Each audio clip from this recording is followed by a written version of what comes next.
Our government textbooks tell us that nobody in the ancient world had ever crossed the Atlantic before Columbus, but the voyage of the Mayflower only took 60 days. Are we honestly to believe that no one had ever previously taken the 60-day trip in all of human history? The great civilizations of ancient Egypt, Babylon, Sumer, Greece, Rome, and the seafaring Phoenicians never wondered what was out west past 59 days sailing? If we accept this improbability, we have to accept many more along with it, because the Native American cultures of the New World and the Eurasian cultures of the Old World were already far too similar to have naturally evolved separately. For instance, compare the Peruvians and Egyptians. The number of complex comparisons between the two peoples far surpasses serendipity. Both cultures believed in an immaterial soul which reincarnates through multiple physical existences. They both worshipped the sun, moon, and stars, and held amazing astronomical knowledge, much of which has just recently been rediscovered. Both peoples built amazing stone pyramids, often containing boulders too heavy for modern cranes to lift, quarried from miles away. Both cultures embalmed and mummified their dead. Peruvian and Egyptian royalty both wrapped children's heads in the practice of skull elongation, like trepanning, to attain higher consciousness. They both divided the year into 12 months. Both peoples had a women's order of Vestal virgins vowed to celibacy, and violating their vows was punished on both continents by being buried alive. Both cultures offered animal sacrifices and divined the future by examining the animal's entrails. They both built huge arches and strewed the road with flowers for returning home triumphant warriors. At the beginning of each agricultural season, during a big celebration, the kings placed their hands to the plow and plowed the first furrow. Are we to believe such incredibly specific practices developed completely independent of one another? Ignatius Donnelly wrote, "When the Spanish missionaries first set foot upon the soil of America in the 15th century, they were amazed to find the cross was as devoutly worshipped by the Red Indians as by themselves. Ancient symbols like the cross and the swastika already existed in the Americas long before the Europeans came. Egyptian symbols like the Ekeru, back-to-back lion gods hieroglyph are found in Olmec temples from ancient Mexico. We have also found Mayan art and glyphs in Egypt. Modern Mayans and tribal Egyptians both recognize the languages found in their countries as that of their ancestors, and both can read much of it. We've discovered artwork 2,000 to 3,000 years old, clearly depicting Negroes and Caucasians in Central America. The establishment remains silent on all these issues. The similarities between Old World European and American peoples are vast and difficult to accept as mere coincidence. The use of cement, bricks, arches, and advanced masonry and architecture is found on both sides of the Atlantic, as well as roads, stone and suspension bridges, metallurgy, ore mining of copper, tin, bronze, gold, silver, and iron, sculpture, painting, engraving, agriculture, navigation, large sailing vessels, pottery, glasswork, and music. Both Old and New Worlders fashioned the same weapons like bows and arrows, spears, swords, battle axes, darts and slings. Baptism, confession, penance, all long existed on both continents. Ignatius Donnelly wrote, "If we find on both sides of the Atlantic precisely the same arts, sciences, religious beliefs, habits, customs, and traditions, it is absurd to say that the peoples of the two continents arrived separately, by precisely the same steps, at precisely the same ends.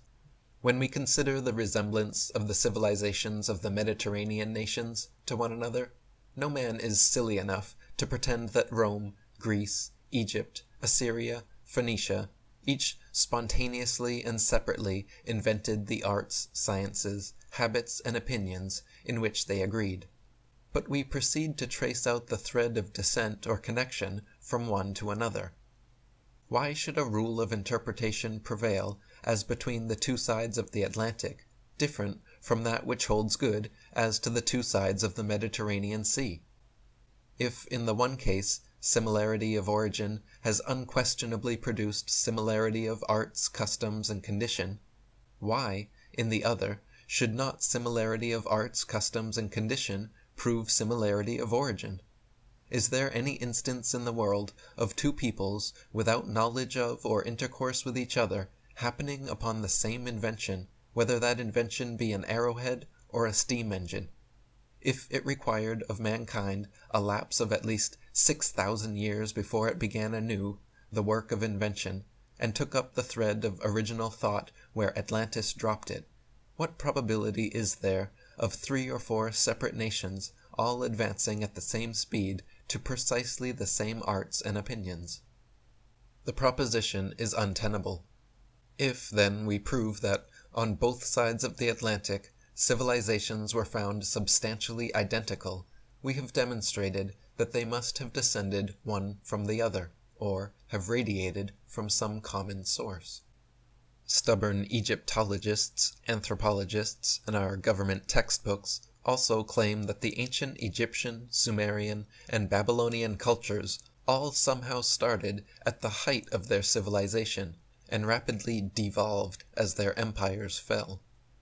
This is standard accepted fact, but how is it possible that such advanced cultures just magically appeared at the beginning of recorded history? James Arthur wrote, "The region of Mesopotamia, which seems to have suddenly appeared out of nowhere, according to academia, had a high knowledge of astronomy, architecture, a pantheon of gods, agriculture, gourmet foods, and courts. It is considered to be the cradle of civilization. Mesopotamia, in the north, encompassed the rivers Tigris and Euphrates, which flowed from the Garden of Eden in the Genesis stories. The places known as Atlantis, Dilmun, and Lemuria are mentioned in the records of Sumeria. This is an obvious indication that these societies or cities predated the Sumerian era. Therefore, the Mesopotamian civilization did not suddenly appear out of nowhere. It was more likely a relocated, ancient, lost civilization." Stephen Meller said, "One of the great mysteries that Egyptologists can never explain is this devolution, this retrograde. You look at the Old Kingdom, the pyramids, the type of hieroglyphs, the type of jewelry, the type of art produced, and then as it goes forward to the Middle Kingdom, it devolves. It's less advanced. To the New Kingdom, when they didn't even build in granite or limestone anymore, but in sandstone, a much softer stone, easier to work with. Are we honestly to believe that advanced mathematics, medicine, astronomy, architecture, art, writing, and a complex spirituality were already fully developed from the very beginning of human civilization?" John Anthony West wrote, "How does a complex civilization spring full-blown into being? Look at a 1905 automobile and compare it to a modern one. There is no mistaking the process of development. But in Egypt, there are no parallels. Everything is right there at the start." Commons Beaumont wrote, "The ancient civilization of the land we call Egypt has been pronounced by archaeologists as flawless of its type from the very first. It reveals none of the painful steps from primeval beginnings passing through the Paleolithic, Neolithic, and Bronze Age to that of iron. It apparently burst upon the scene into exotic radiance, its perfected civilization accordingly having been described as a miracle. Science cannot admit any such miracle, and another explanation must be forthcoming." And Michael Tessarian wrote, "What we call Egypt lasted longer than the later Hellenic, Roman, Byzantine, medieval, Renaissance, Enlightenment, industrial, and modern ages put together and multiplied by 3. The manipulators of history, therefore, purposely concentrate our attention on the latter days in order to prevent us delving back into Egypt's past. They do so understandably, for they have everything to lose, once humankind becomes reintroduced to the archive of knowledge and wisdom that was common to our ancestors.